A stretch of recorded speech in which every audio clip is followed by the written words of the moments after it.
Hello and welcome to the session on Central Themes and Philosophical Concerns of Medieval Philosophy. The relation between faith and reason.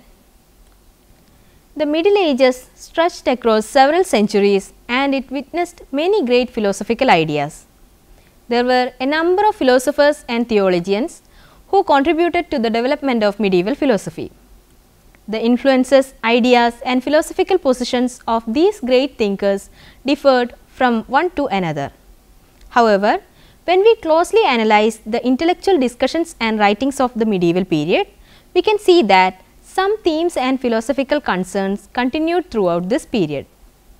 We can see these themes and arguments as recurring in the works and thoughts of all the major medieval theologians or thinkers. This unit will analyze those central themes in detail. Thinkers of medieval philosophy dealt with a number of themes that were both philosophical and theological in nature. Some of the major themes and concerns included the following: the relation between faith and reason, the existence of God, the problem of universals, free will versus predetermination, problem of evil. We will deal with these themes in more detail in the coming units when we study the life and works of the major medieval philosophers. Faith versus reason. As we have already seen, dominance of theology in philosophical discussion was one of the chief characteristics of medieval philosophy. The question that troubled many medieval thinkers was whether important religion and philosophical beliefs are grounded in faith or in reason or a mixture of both. These philosophers and theologians used reason to do three things. Firstly, they tried to support their belief in God using reason. Secondly, they tried to prove their belief in God using reason. Thirdly, and most importantly, they tried to develop a unified theory of all knowledge, divine and human, using reason. Many scholars agree that the relation between faith and reason was perhaps the greatest concern of medieval philosophers. For ancient philosophers, the problem of reconciling reason with faith did not matter much. This concern started with the advent and spread of Christianity. To be more precise, this problem was explicitly formulated in the 2nd century with the writings of the Church Fathers. The early philosophers were divided on this issue. The faith only position. Some early church theologians proposed the faith only position. They rejected secular learning and the use of reason altogether. This position is also called fideism because of its exclusive preference for faith. They maintained the view that reason obstructs the discovery of truth. According to them, reason not only a dead end in the search for truth, but also it is misleading. Proponents of this position argued that faith is independent of reason. Reason and faith are hostile to each other. Faith has a superior position when it comes to arriving at particular truths. One of the major proponents of the faith only position was an early Christian author named Tertullian, who lived in the late 2nd and early 3rd centuries. He is considered as the first Christian author who produced an extensive body of Christian literature in Latin. According to him, there is no place for reason in Christianity. His motto was, "I believe because it is absurd." He did not consider philosophy as a source of truth. Instead, he considered philosophy as a source of heresy. Attempts to combine faith and reason. But there were other philosophers who held a view contrary to the faith only position. They took a positive view of reason and philosophy. They believed that reason can support to demonstrate some religious truths that we also know through faith. The first major thinker who attempted to reconcile faith and reason was St. Augustine of Hippo. He was a strong defender of Christian faith and responded to the pagan allegations against Christianity. It can be said that he set the parameters for the future debates on the issue of faith versus reason. His views on the issue can be summarized as follows. The intellectual inquiry into the faith should be understood as faith-seeking understanding. In his famous work titled On Christian Doctrine, he argued that Christian theologians should use secular learning while interpreting the scriptures and to illuminate the Christian faith. However, one can truly understand the world and the place of humans in this world only through Christian faith. Christian doctrines complete, illuminate and transform secular learning by offering answers to some of the most important questions in human life. Any idea in secular learning that is against Christian doctrine is false and should be rejected. But ideas that are in line with Christian faith can be used provided that it is done in the context of faith. The disagreement between philosophers who denied the value of reason and those advocated its use can be seen throughout the medieval period. By 11th and 12th centuries, the focus of this debate shifted to the use of logic in the understanding of scriptures. Thinkers such as Peter Damian rejected the use of logic, while Peter Abelard argued in favor of it. Abelard argued that since Christian authorities contradict each other, Christian faith requires the use of logic. St. Anselm of Canterbury adopted a moderate position and argued for a measured use of logic. Augustine's influence can be found in the ideas of Anselm, where he argues that the understanding begins with faith, but is achieved when it is expressed in logical form. The Islamic and Jewish thinkers of the medieval period were also concerned with the relation between faith and reason. Averroes was the major philosopher who proposed controversial ideas on the topic. He argued that knowledge is based on demonstrative reasoning, and hence the understanding of scriptures can never reach the level of knowledge. Theology, according to him, does not give knowledge and it should be subordinated to philosophy. These ideas were later criticized by Thomas Aquinas and Bonaventure. Aquinas argued that philosophy is the handmaiden of theology. Existence of God and the problem of evil. Another concern that interested the philosophers of Middle Ages was the existence of God. Many medieval philosophers put forward an argument that though we can believe in God based on faith alone, there are proofs based on reason to show the existence of God. Medieval theologians and philosophers were keen to prove the existence of God because it was the foundation stone for Christian faith. There were some arguments from the ancient period which tried to prove the existence of God, but it was the medieval thinkers who developed these arguments with sophistication. We can see that medieval arguments on the existence of God fall under two categories: arguments that were based on the analysis of concepts, arguments that were based on experience. The most famous argument of the first category was proposed by St. Anselm of Canterbury. In his famous work titled Proslogion, he put forward his much celebrated argument for the existence of God. This argument came to be known later as the ontological argument. Later, John Duns Scotus put forward his version of the ontological argument. Another medieval philosopher who took the theme of God's existence was Thomas Aquinas.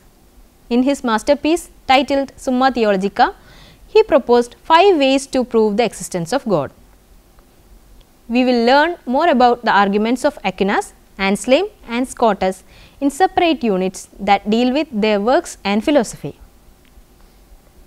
It should be noted that both these arguments were not based on experience or observation.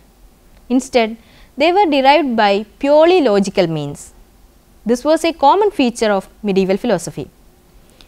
Truth can be of two types: a priori truths and a posteriori truths. A posteriori truths are derived from a direct experience of the material world, but a priori truths are prior to experience. Throughout the Middle Ages, philosophers were more interested in a priori truths. Both Augustine and Anselm held the view that the truth about God was the most important truth and that it was a priori. Their arguments for the existence of God presented proofs based on logic alone. The problem of evil. Another related theme of medieval philosophy was the problem of evil. This generally refers to the question of how to reconcile the existence of evil with the existence of God. Medieval theologians had developed a notion of God by giving him certain attributes. According to this notion, God was all-powerful, omnipotent, all-knowing, omniscient, all-present, omnipresent, and all-good, omnibenevolent. Moreover, he is eternal and has a foreknowledge of the future events. These traditional attributes of God presented the medieval philosopher with a major problem, that is, the problem of evil. The following questions troubled early medieval philosophers and theologians. How to understand the presence of evil in the world? There were lots of suffering in the world and it was a type of evil. If God is good and is in control of everything, then how can evil exist? How can we resolve the problem of God's power and goodness on one side and the presence of evil on the other side? Can God's goodness coexist with evil? Does it mean that the evil happened with God's knowledge? Or is God indirectly responsible for evil? Attempts were made to resolve these questions in a variety of ways. St. Augustine used the notion of free will to resolve the question of evil. He argued that God is both good and just. God's goodness means that he does no evil. At the same time, God's justness means that he rewards good and punishes evil. So, God indeed causes some suffering through punishment. However, God is not the cause of evil actions themselves. Augustine further argued that the reason for evil is the free will of humans. Thus, Augustine turned the blame from God and directed it towards human deeds. In other words, by exercising free will, human beings willfully perform evil deeds. The problem of universals. Yet another chief concern taken up by medieval philosophers was the problem of universals. Before looking at how medieval philosophers dealt with this concern, let us first try to understand what exactly the problem of universals was. It is commonly defined as the problem of whether concepts, for example, greenness and largeness, can exist independent of human thought. Let us try to understand it through an example.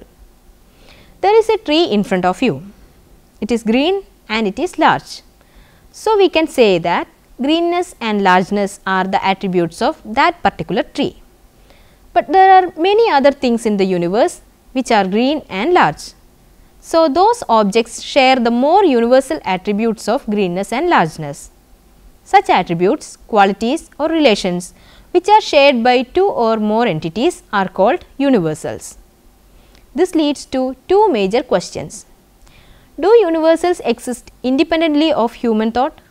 That is to say, do they exist in the form of an external reality? Or are universals a product of human mind? This problem is known as the problem of universals. If we look at the history of Western philosophy, we can see that it was one of the perennial problems discussed by philosophers of all periods and ages.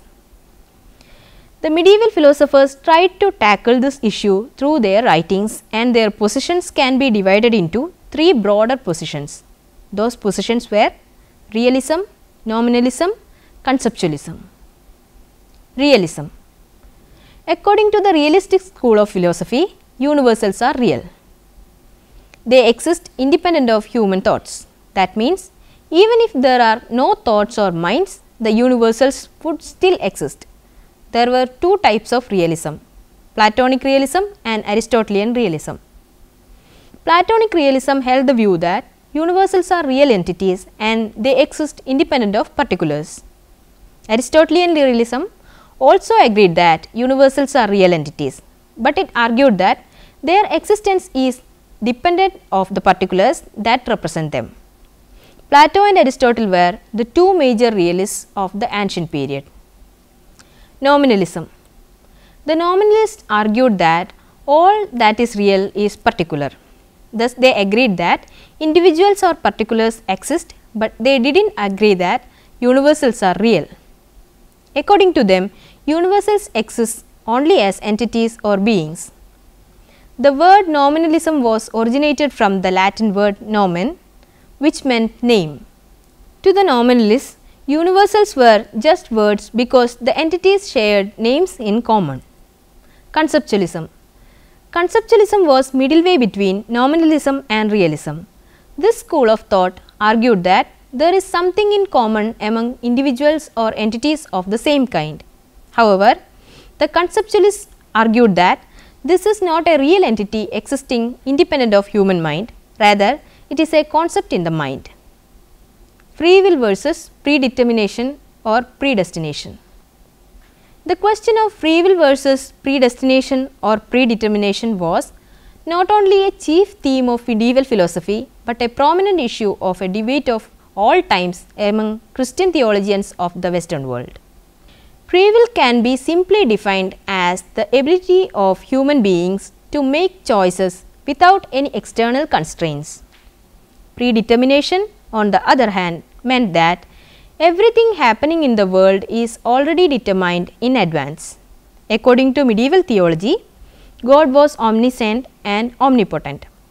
If that is true, then everything that happens in the world is planned by God in advance and they happen with the foreknowledge of God. Thus, we can see that the concept of free will is not compatible with the concept of predetermination. The problem of free will versus predestination can be summarized as follows.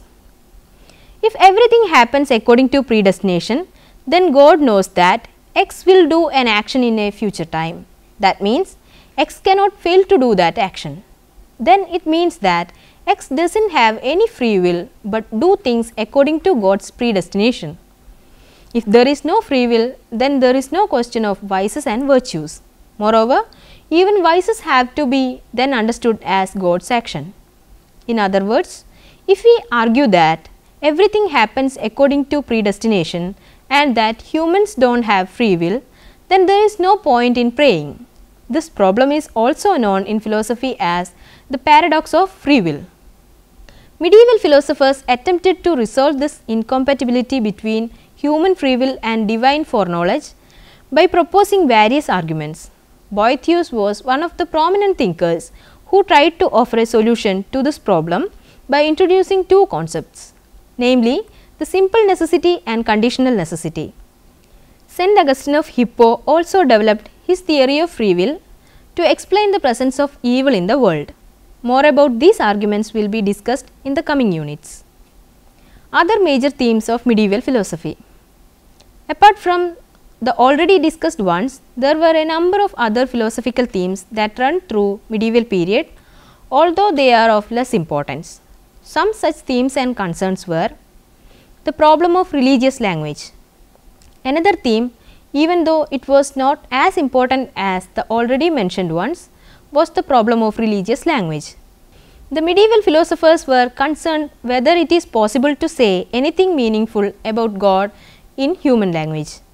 Humans describe God using words such as powerful and good, but even these descriptions are limited by what humans understand as power and goodness. In our words, our descriptions of God are tainted and limited by our experiences. The thinkers of the medieval period asked if it was possible to reinterpret our descriptions about God in special ways. Though there were many responses to this problem, the most noted one came from Pseudo-Dionysius. He introduced the notion of positive and negative language. According to him, God should not be described as what he is, but should be described as what he is not. This, he argued, will bring us closer to a better description of God. The question of knowledge or how we know. The problem of how we know was yet another recurrent theme in medieval history. The origins of this problem can be traced back to Plato, who argued that we cannot be taught because the objects of our knowledge are immaterial ideas. According to Plato, learning is the development of ideas buried deep in the soul. He put forward the doctrine of recollection or anamnesis, which held that humans are born possessing all knowledge from a previous life. According to this doctrine, when we learn something, we are actually recollecting it. Thus, we can see that Plato believed in the pre-existence of the soul. This theme was taken up by St. Augustine during the medieval period. He modified the doctrine introduced by Plato because, as a Christian, Augustine did not accept the pre-existence of the soul. So, Augustine argued that Christ is the teacher who places ideas in our memory, and we encounter these ideas by being reminded of them through language. This proposition was called the doctrine of divine illumination, which became a major point of debate among Augustinians and Aristotelians in the later medieval period. Aquinas and Scotus argued against Augustine's idea of divine illumination. The medieval philosophers dealt with other themes and concerns which were derived from other branches of philosophy such as ethics, metaphysics, philosophy of mind and logic. Many of such concerns raised during the medieval period continued to be points of discussions in the later centuries. Let me summarize the session. Even though there were several philosophers and several philosophical writings during the medieval period, some themes and concerns were repeatedly raised and discussed. Some of such themes were concerned with metaphysics and logic, while most of them were theological. The first recurrent concern of most of the medieval philosophers was the relation between faith and reason. Some philosophers embraced the faith only position by saying that reason has no place in matters of faith. But philosophers such as Augustine and Anselm argued that reason can be used in support of religious matters. The second recurrent theme of medieval philosophy was the problem of human free will versus divine predetermination. The existence of God was yet another important concern for many medieval philosophers. A related problem was the presence of evil. The notion of free will was offered as a solution to answer the question, how can there be evil if God is all powerful and is in control of everything? Another important concern of medieval philosophers was the problem of universals. Realism, Nominalism and Conceptualism were the major responses to the question of whether universals exist independent of human thoughts. Hope that you will try to answer the questions given here. How did medieval philosophers use reason in the context of matters related to religion and faith? What was the faith only position in the issue of faith versus reason? What were the major medieval positions on the issue of faith of matters related to faith versus reason? What were the major views of St. Augustine of Hippo on the issue of faith versus reason? What were the major attempts by medieval philosophers to prove the existence of God? What was the basis of the philosophical concern related to the presence and existence of evil? How did St. Augustine of Hippo resolve the question of evil using the concept of free will?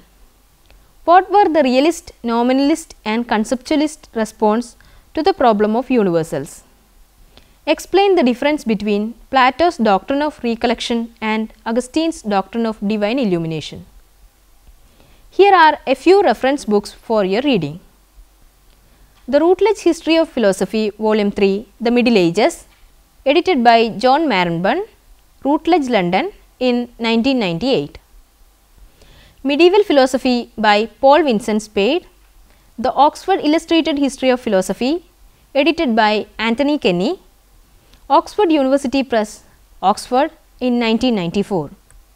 Medieval Philosophy by Scott MacDonald and Norman Kretschmann, Routledge Encyclopedia of Philosophy, edited by E. Craig, Routledge, London in 1998.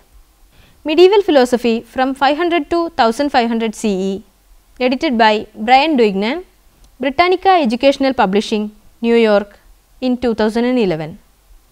A Companion to Philosophy in the Middle Ages, edited by George J. E. Garcia and Timothy B. Noon, Blackwell Publishing, Berlin in 2002. Medieval Philosophy, A Beginner's Guide by Sharon Cale M. One World Publications, London in 2008. Thank you for watching this program. We can meet again with another topic. Have a nice day.